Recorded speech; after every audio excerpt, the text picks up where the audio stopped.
Folks, this one is absolutely crazy, but majority of the videos that I've been doing lately have been absolutely crazy. Let me read this article to you, and this is in military.com. What is being said is good information, and it's very valid, and it is significant, especially as it relates to the things we know are going to be coming up in the last day. So the title of the article is very interesting. It actually says U.S. Navy plans to launch of Mideast drone force alongside allies. So I'll read the article. The article says the U.S. Navy's Mideast-based 5th Fleet announced Monday the launch of a new joint fleet of unmanned drones with allied nations to patrol vast swaths of the region's volatile waters as tensions simmer with Iran. Now, the article goes on to say Vice Admiral Brad Cooper, who leads the 5th Fleet, told the Associated Press that 100 unmanned drones, notice this, both sailing and submersible, would dramatically multiply the surveillance capacities of the U.S. Navy, allowing it to keep a close eye on waters critical to the flow of the global oil and shipping. Trade at sea has been targeted in recent years as Tehran's nuclear deal with the world powers collapsed. Well, first of all, I think the United States created a good portion of the nightmare with Iran. We'll just leave that be. We're not even going to get into it. But the analysis that goes with this should be pretty significant in that when you consider for one moment that they are now deploying more and more unmanned aerial vehicles, unmanned submersible vehicles, as well as these vehicles that are actually sailing visibly on the ocean that are completely unmanned, they are widely seeking to expand their capacity in being able to monitor areas like the Persian Gulf. I guarantee you they will be deployed in the Black Sea.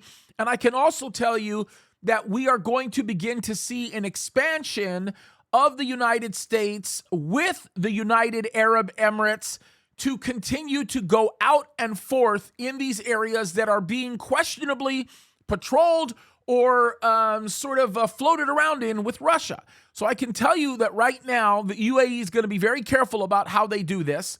The United States is going to continue to push to protect their assets in Ukraine by literally poking at the big bear, which I like to call Russia here. And it really goes to the fact that we are beginning to see this immersion, for lack of a better term, of the type of geopolitical environment necessary to watch Ezekiel 37, 38, 39 happen. Now, 37 is already happening in that we're beginning to see more and more Jews that are immigrating to Israel, even in non-belief. But we are watching something beginning to formulate that we know is going to happen right after the rapture, right? This is according to Ezekiel 39. This is how we know that's going to be the case. But what's even more interesting than that is how inconsequential the United States is setting itself up to be. Just like with China, there's some interesting implications with that, by the way, with what's going on with the tensions between China and the United States and how that's growing. As a matter of fact, in a few days, I'm going to do a video on one of the carrier fleets that's heading towards Taiwan, probably in Taiwan by the time you actually see this video. But what is very interesting is to see the implications of all of this in knowing what the Bible says is going to happen in the last days. So this is a pretty big one, you guys, and it's one that we need to keep our eyes on. Certainly should be paying attention to what comes out of Abu Dhabi after all this happens, and to see what the FAA begins to start to allow and not allow stateside with respect to this, because we're going to see a lot of these vehicles being used for training purposes before they get launched. Should be very interesting to see what happens. So, folks, just keep an eye open. Jesus is coming soon. This is interesting stuff.